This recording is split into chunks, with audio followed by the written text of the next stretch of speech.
Welcome to the In Conversation with Expo Stars podcast. I am Lee Ali, founder and MD of Expo Stars Interactive, an award-winning global live marketing and exhibition engagement agency. This is a podcast about leading the way in the live marketing industry and in business. In every episode, we speak to people around the world who do absolutely amazing work. You'll find an eclectic mix of stories and valuable insights on audience engagement, sales and marketing, mindset and well-being, business growth, and much more. We've been active in the live marketing industry for well over a decade now, and over that time we've been very fortunate and privileged to have met and worked with a diverse range of inspiring business people. We ask them thought-provoking questions and share with you their valuable insights. We want to inspire you to transform your live marketing, engage your audience, grow your business, and enjoy the process. Happy listening. Hello, and welcome to episode number 2 of In Conversation with Expo Stars. And today we're joined by Ashley Boroda. I'm a practitioner, executive coach, and we're going to be talking about communication. As we all know, the world over the past 12 months has tremendously changed. The way we communicate has changed, and the pressure on businesses to create relationships through new medium, through virtual. Obviously, we've lost face-to-face, so everything has changed in terms of how we communicate. So today we're going to be discussing how we can use communication as a tool to build better relationships, to engage with our prospects and customers, and to obviously increase our relationships with our friends and family and build deeper, meaningful relationships. So let's introduce Ashley. Ashley, how are you today? I'm very well indeed, Lee. Thank you very much indeed for inviting me. Great stuff. So tell us a bit more about yourself in terms of, what you've been doing, your experience, and everything that we should know about you. So I'm an executive business coach and I work with business owners on whatever their issues may be. So I'm not a business consultant. I don't have a formula that I go in and would help them with that regard. It's whatever their issues are. If they have a problem, they also have the solution, and it is my job to dig it out and agree a way of overcoming it. So that's really what business coaching is. The other thing I do is I'm a practitioner, spelled IMA, little I, big M, big A. And it's a communication tool, IMA. In fact, in my view, it's the greatest communication tool ever invented, because it's all the things you've ever seen in psychometrics, except it's not psychometric. It's doesn't have a test, which is a good thing. It just has a simple questionnaire, which only has 10 questions. So you get an immediate answer to say, this is your style. And it's very, very easy to understand. It's very, I can say, there's nothing complicated about it. It's straightforward. It's non-threatening. And I think on top of everything, it's actually really good fun as well. Great stuff. So your background, I remember we met about 8-9 years ago, I think it was. And at that time, you were mentoring me on some and coaching me on some presentation techniques. Now, your background has been, obviously, you've been a BBC producer. You've managed comedy talent as well. Is that right? That's right. Yes. All those things, which I assumed was going to be my life forever. But I discovered that actually, when you go into the corporate environment, people's levels of communication are actually relatively poor. And bringing in professionals to do it on your behalf day to day is completely impractical. You have to be able to understand other people and learn to communicate to them in the way they want to be communicated with. Now, in an ideal world, they will return the favor. But if they are your customer or client, then you'll just have to live with that if they don't. But actually, in time, as they get to know you better, they will, as long as you don't have so much in the way of misunderstanding that you never get to that stage. And one of the things that IMA does is it makes people way more tolerant of each other and much more skilled in the way they communicate between each other, and therefore removing all the problems, which are communication breakdowns, which are happening constantly, mostly not on purpose. Yeah. So talking about communication breakdowns, obviously over the last 12 months, we've had the pandemic. So what are the common things that you're finding over the last 12 months where people are really struggling with communication? I think Or the with regard to how they're struggling with it, obviously they are losing the fact that they're not seeing people in person. We all know that. Other than that, I'm pretty certain that all the communication problems they had in person, they're now moved online. It's exactly the same problems as they had before, and it's a case of understanding their style of communication and other people's styles of communication, and doing what they need to do to match it up accordingly. So the problem is exacerbated because of how much more communication we actually now have in a day than we used to have. Because if you had, say, I don't know, I'm having like 4 or 5 meetings a day. That's more than I've ever had, simply because of time and travel time. So yeah, if I had 3 in a day, that would be because they were all in a city centre somewhere, may it be Manchester or London, somewhere which I can walk between the two of them, or jump on a tram or the underground or whatever it might be. But even then, you come away thinking that's a lot of meetings in one day. You can't always hold all the information. Sometimes I was coming back from a meeting thinking that was a really good piece of information that I've learned today, but I now can't remember which person said it from which meeting.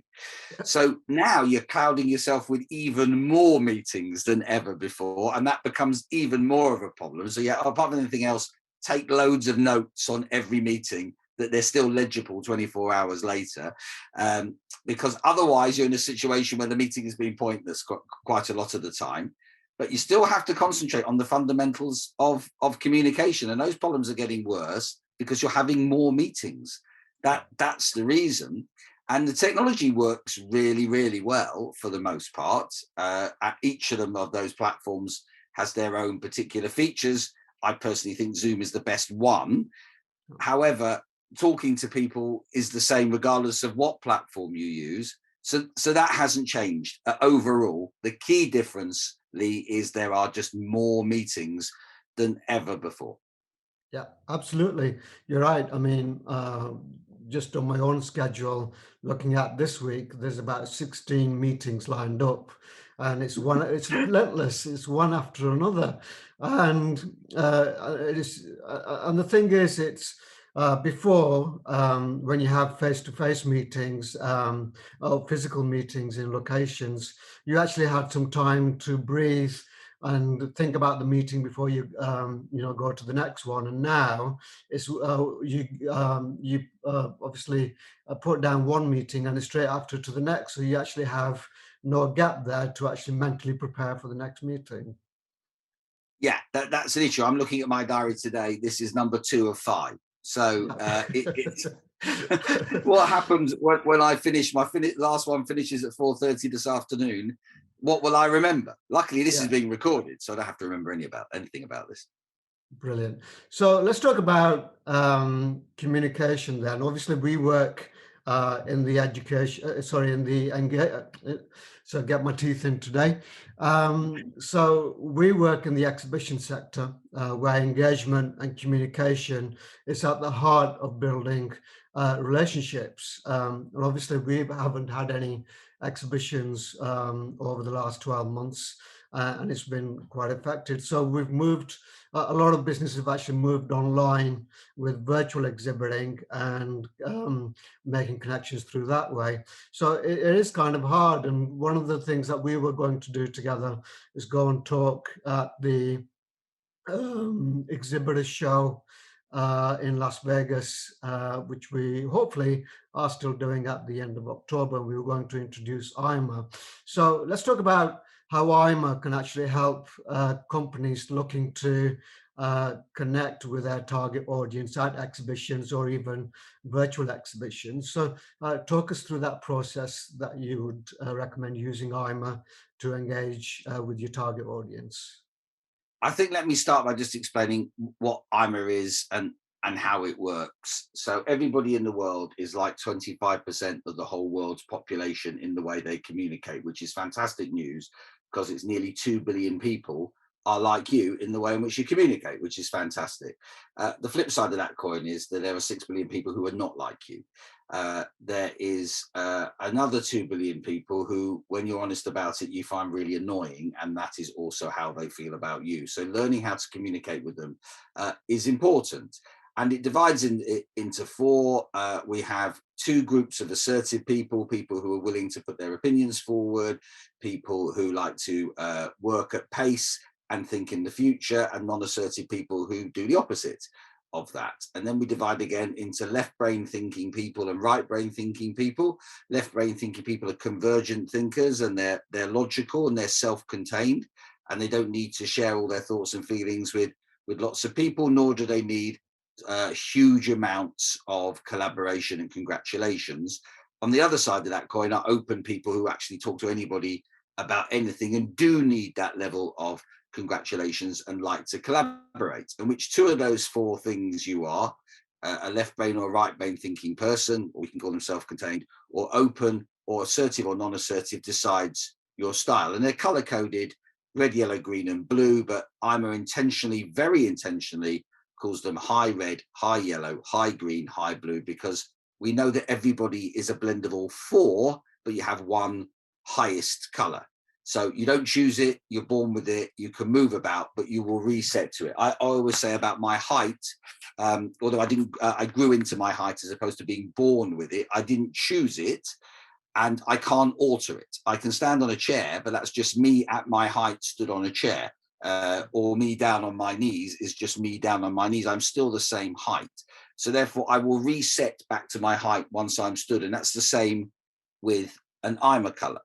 So we know that people have IMA colors. We also know jobs have IMA colors. And this is the really important part, is that there are jobs that are either task-led or led, or they are relationship-led.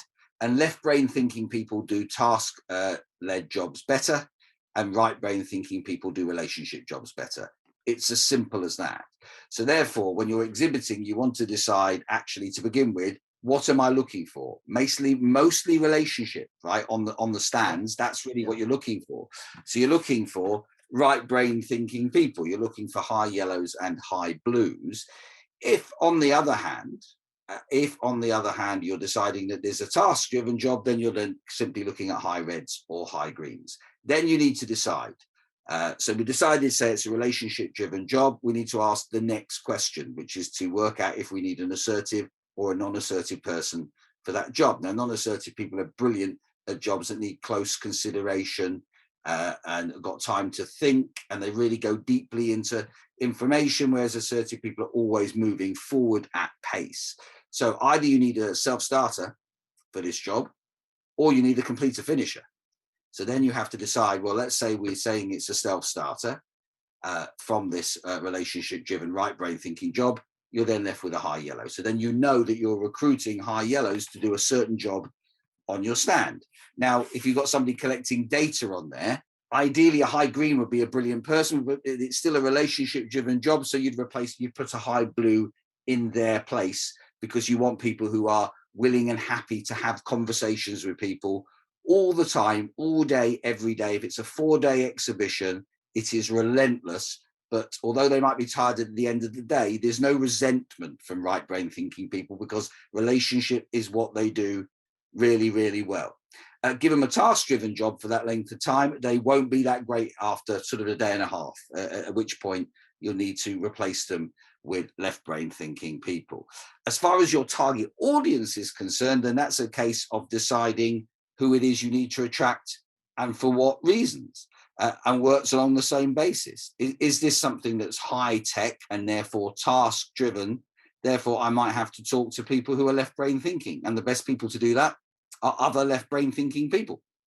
I've had a situation with a tech company where, although their sales team is predominantly high yellow, which would be right, they did have a high green person in there for reasons to begin with I wasn't entirely certain, but we did help a big piece of business get over the line by getting a high green to have a conversation with a high green.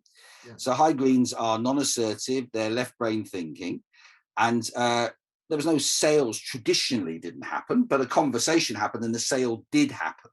No one was glorifying the product. They were just answering questions, which the high yellows found difficult to do with this particular person, because he wasn't getting the information from them that he needed, and they were losing patience because they wanted to move on to something else. So then you target accordingly. But it's a great way of working out, is it task driven, is it relationship driven? Do I need someone who is a self-starter or a completer finisher? And it tells you the type of person you need for that job. Great stuff. I think that reminds me of a story we had, a situation we had a couple of years ago.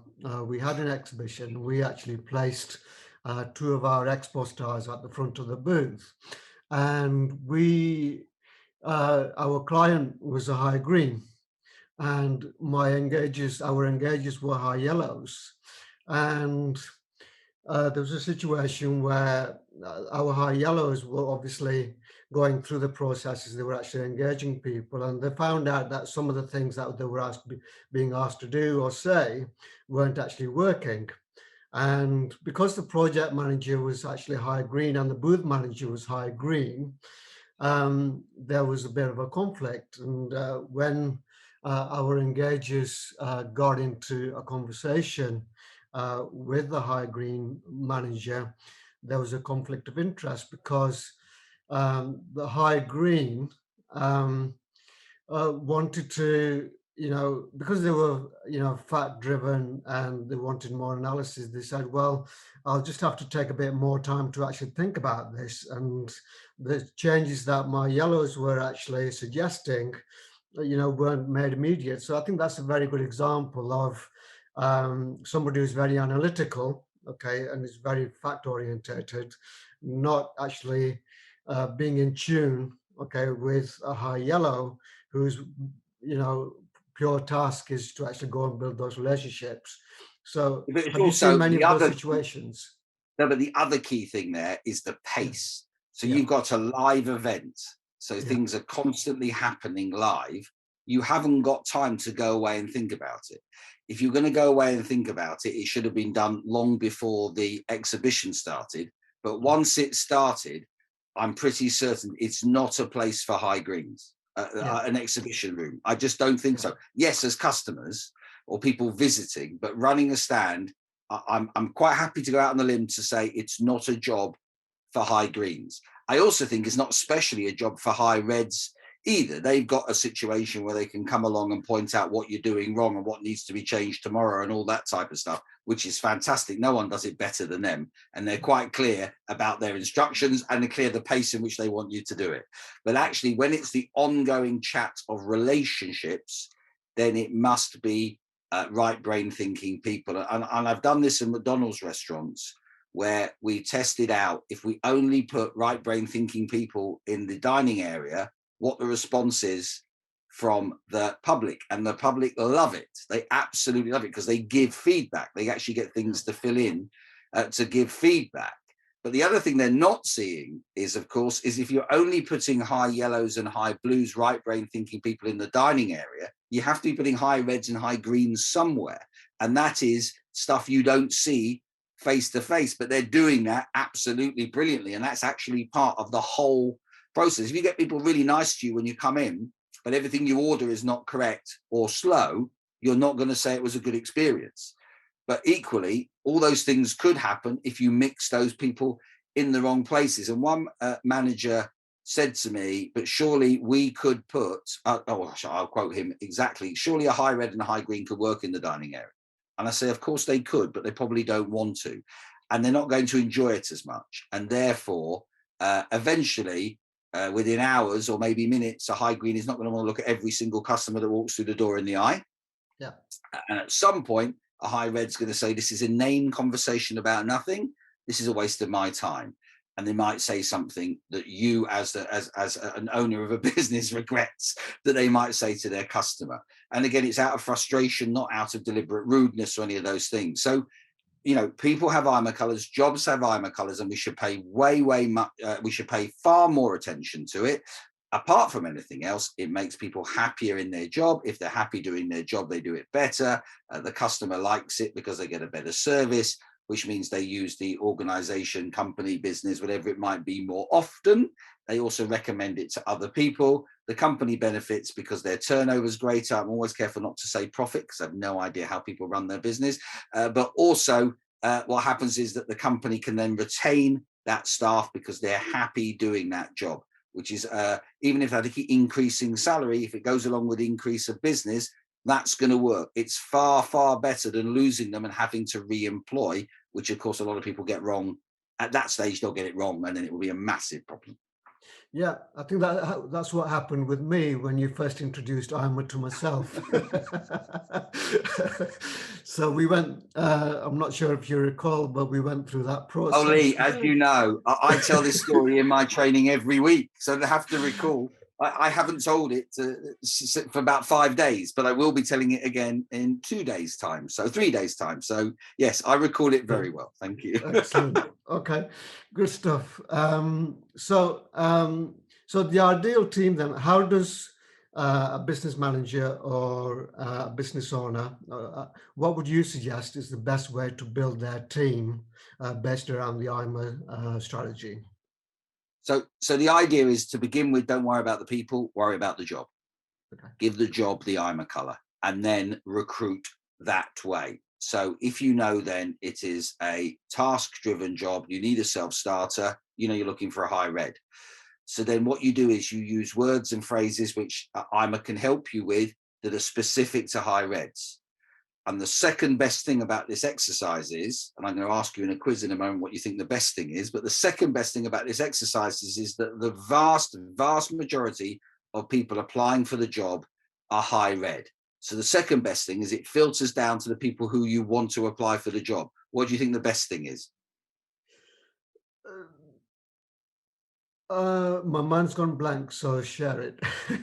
The best thing is it filters out all the people who you don't want to apply for the job. So it's going to Yeah. save you time and effort, and also stop if you don't concentrate and employ the wrong person for employing them for the wrong reasons. So the mistake I've seen time and time again actually isn't between high reds and high blues, but between high greens and high yellows, where the job actually, had it been worked on IMA, you'd say, right, this particular job is task-led and needs a completer finisher, which means only high greens can do it to the standard that you need it doing. The only thing is they're not going to interview in exactly the same way as high yellows do. So if you put everybody in the mix and you're judging them on an interview, although that type of interaction is actually not part of the job at all, you will get a high yellow. I've seen it over and over again. And the employer always says to me, yes, but they interviewed well. And I said, but they're meant to, right? That's what high yellows do. They talk. Always when we break down the meeting, what happened, who said what, the very, very quite predictably with high yellows is you're interviewing them, or so you think, but they're interviewing you. That's what happens. Yeah. And so therefore you give them the job. They're brilliant at getting through the probation period, but then after that it all starts falling apart. And then the actual cost, the real cost is hundreds of thousands of pounds because of lost productivity and then having to replace that person. And the likelihood is that you will make the same mistake again, thinking it is each individual that's the problem, not the process in which you use to recruit. So that's really, really important. So what I'm advising all business owners, all managers, is to work out really what is the job involving. Is it task-led or relationship-led? Are we looking for a self-starter or a completer finisher? If you answer those two questions, you'll know which IMA color person you're looking for. Then once you've narrowed it down, how you narrow it down to whom you want is obviously their business. But equally, what I would be concerned about is then how they go about recruiting them. As I've said, there's no point recruiting a high green in a one-size-fits-all solution. And I would say that's fair for high blues and high reds probably as well. High yellows, interview them because that's the jobs they're going to be doing, is talking to people. You want to know how good they are at that, aside from anything else. So you have to have a different process for each IMA color. Brilliant. Yeah, as a business owner, I can verify the fact that, one of the biggest mistakes I made was going after people or hiring people that I personally liked, or who I actually saw as, a kindred spirit to me, for example, Yeah. who, and that can And be, that's what happened. That time yeah, you phoned me and said, yeah, what I'm a colour do I need for this job? And I remember I said high yellow, and you said I've shortlisted 3 high reds. yeah, And that's because you're high red. I yeah, said that at the time, and it yeah, didn't work out, yeah, because people do reflective recruiting all the time where they have yeah, someone who's like them. But the issue being is you've already got you. So why duplicate you? You need yeah, someone who can do the things that you can't. yeah, However, and this is the important thing, I'm a high yellow. So high greens do all the things I can't do really, really well, and vice versa. And that's why it should really work. But the problem is we have no commonality. So therefore, we find each other really quite frustrating. So you have to sit down and have an IMA strategy about how it is you're going to communicate. So my promise to that high green is, yes, I will contact you in email, and I will spend time thinking about it, slowly checking that there's no mistakes in my email, and give you chapter and verse. And if you still have a question after that, I will accept that. I'm not going to get frustrated by that. I will answer that in the same way until you're satisfied, and they will be happy with that. The difficulty for them then is when you have to talk to me, pick up the phone and have a word with me for a few minutes, right? yeah, That's all I want to do, including talking inane nonsense just to warm me up, and then get straight to the point. So in 3 minutes you can be out of that conversation, which I don't think they'll have a problem with. But the idea of them picking up the phone and talking to me is something they're going to have to train themselves to do, in the same way as I have to sit and write a long email, something I really, really don't like doing if I can avoid it. So yeah, therefore, you have to have a strategy. For high reds and high blues, same things apply. But here you've got one group of people who are very assertive and one group of people who are not assertive at all. And therefore, one has to dampen down their assertiveness and the other one has to try and up theirs, which is much more difficult that way around, I think. yeah, And you still have to work out a strategy. Otherwise, it won't work. But there's no point recruiting more of you when you've already got you. yeah. Because a duplication is really, really expensive. Absolutely, that's a great point, and I think that's where the M and the A in the IMA philosophy come in. You have to have the intelligence to be able to modify and adapt your own uh, communication style to other people. I think so. There's always, as with any communication, it's that give and take, isn't it? So you have to modify. You have to obviously first identify yourself in terms of what kind of person you are, and then obviously understand the other person. Actually, have that give and take. You have to be able to modify your own behavior to suit the other person. Do you find? I mean, which of the colors find that most difficult to do? Is it the reds? Or is it the greens and the blues, would you say? I don't think I know the answer to that particularly. I think everybody to begin with struggles with it, and then it becomes habit. And if they know that there is then a cue that, okay, the cue is I have to communicate with somebody, the reward is going to be successful communication. So the trigger, the bit in between, is I'm going to have to change my communication to fit with that person. And occasionally you're going to get it wrong. I had a situation where I was convinced somebody was a high green and they were a high red. So in fact, I was feeding them way too much information. So that communication wasn't working. But instantly, when I realized and changed it, it was great, instantaneously great. It didn't matter that I'd made a mess of it for the previous 10 days or whatever it was. After that, it was quite clear, direct, to the point, because their high reds are very time aware. Their own time is an issue. They decide more or less. They set the agenda and how much time you've got with them. And then I got to realize this is why I knew that he was high red, this person, but also by his email communication. It was very direct. It just said my name and then a few things. It didn't like ask me any questions. I love it sometimes. I met a high yellow actually that's so good last week that she knows how to email high reds, that she writes things like Monday, there's high red sending out emails today that say, I trust you had a good weekend. How do they know? But the point being is, they don't really want to ask you a question if you had a good weekend in case you answer them, because time is important. So it's a bit like, trust you had a good weekend. I have mentioned the weekend, now down to business. And that's when you know you're talking to a high red. So reply to them in that way. One of the things I try to help high blues with, because I say with a high red, you need to be much, much more assertive. And they will say, yes, but we don't want to be rude to anybody. And I'm saying a high red won't notice. That's the point. They want you to be that assertive.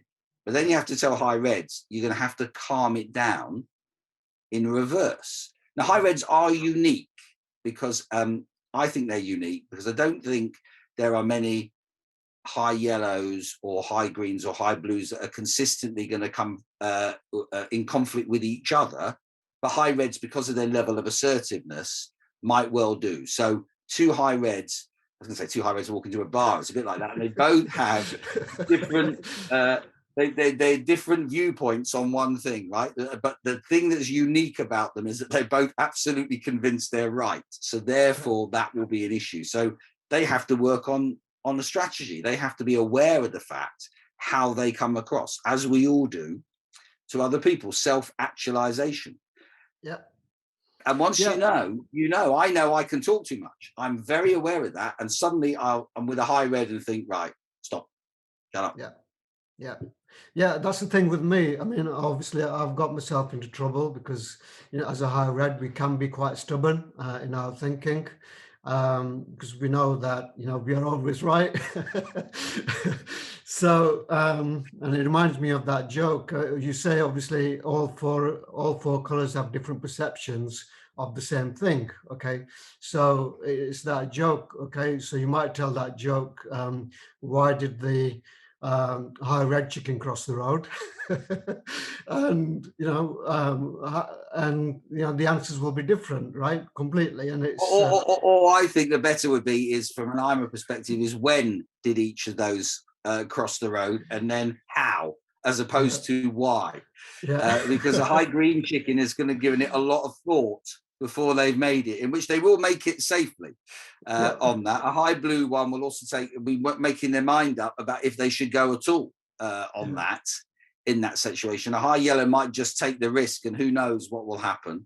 And a high red chicken will do it if it's going to make something better for them, right? That's what it will be. If they know it will make them, save them time, save them money, get on with it, that high red chicken is crossing the road. Otherwise, they'll go, I'm not crossing this road, and move on to something else. So there you go. Absolutely. Yeah, good stuff. So that's great. So let's move into the real world. I know that you're doing a lot of great work with IMA in schools. So tell us a bit more about that. Schools are an important place for IMA to be. That's my opinion, because secondary schools, particularly in years 7, 8, 9, where the classes are big, where everybody does every subject, which pretty much means that every class is going to have representations of all 4 IMA colours. Later on in years 10, 11, it might not be. If they've got a small class only doing one topic for GCSE, it could well be that you've only got 1 IMA colour, or 2 IMA colours, or 3 IMA colours, but probably not all 4. But those years 7, 8, 9, you're going to have all 4. It's true of primary school as well, but primary school is slightly different. You go into a secondary school, you're moving about from class to class, doing topic after topic, and you've got a teacher who is going to teach in their IMA colour to people mainly who are not their IMA colour. So I think about my favourite subjects at school, and it was my favourite right the way through, consistently. But some years I did better than others, depending on the teacher. Now, the teachers probably weren't any better or worse at teaching, because some of the people in my classes did really well with those people. In other years, they didn't do well with the teachers I did well with. That's because the ones I did well with were the same IMA colour as me. Now I look back on it, that's exactly what happened. And the ones where I had a problem with were the ones who weren't. So therefore, it's important for me that teachers understand IMA, know their own IMA colour, become self-actualizing, be able to identify the IMA colours of the people they're teaching, get the kids to learn their IMA colours of themselves and each other and the teachers, and then take it outside of the school for whoever's at home as well. I tell you what, it would make a huge difference to education. A lot of misunderstanding would completely disappear overnight. And IMA is something you want to do from people as young as you possibly can, and you want it to be mentioned, if not every day, every other day, right? Constantly talking about your IMA colour and other people's IMA colours. I am guaranteeing that communication will just go through the roof. Everything will be much happier as a consequence, because you become way, way more tolerant because of IMA. I was relatively intolerant of people who couldn't make decisions quickly or couldn't look me in the eye when they were talking. All those things that I considered to be failings are not failings. In the same way as if someone said, Ashley, you were too loud, you spoke too much, do you ever shut up? Whereas now I think it's funny, whereas before I'd be thinking, well, that's how you're meant to talk, right? What's the problem?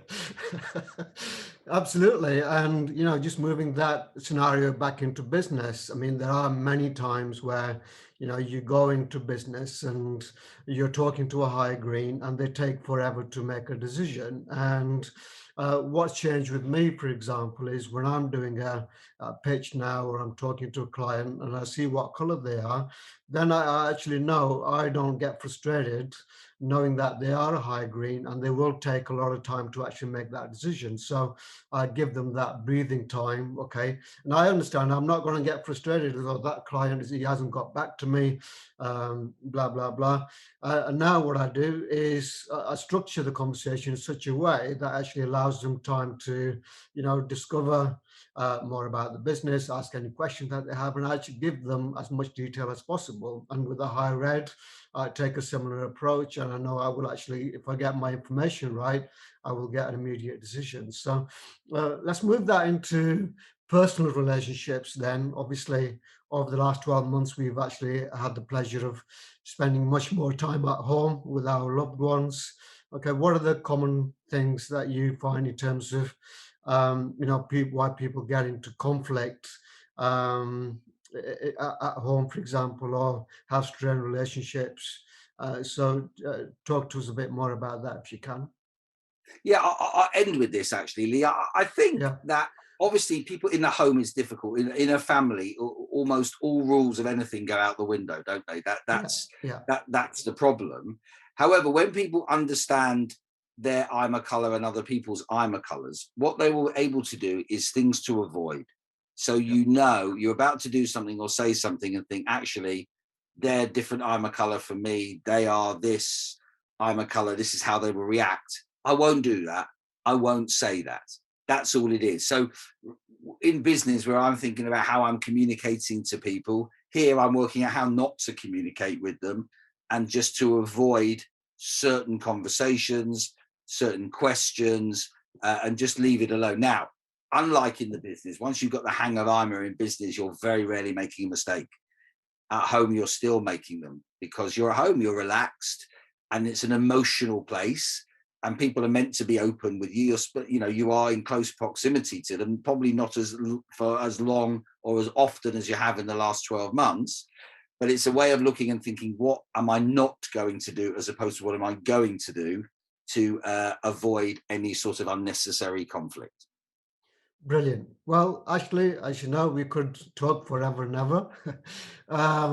Thanks very much for sharing your insights into IMA. If you want to learn more about IMA, please visit www.expostars-ima.com, where you can actually take the questionnaire and find out what color you are. And then obviously, if you want more details, if you want to ask questions, feel free to connect with myself and Ashley. Our URLs will be mentioned on the bottom of the podcast notes. Thank you very much again, Ashley, and join us again for the next episode where we'll be talking to another expert in the world of communication. And thank you very much, Ashley. Great pleasure, and we'll talk to you soon. Thank you, Lee.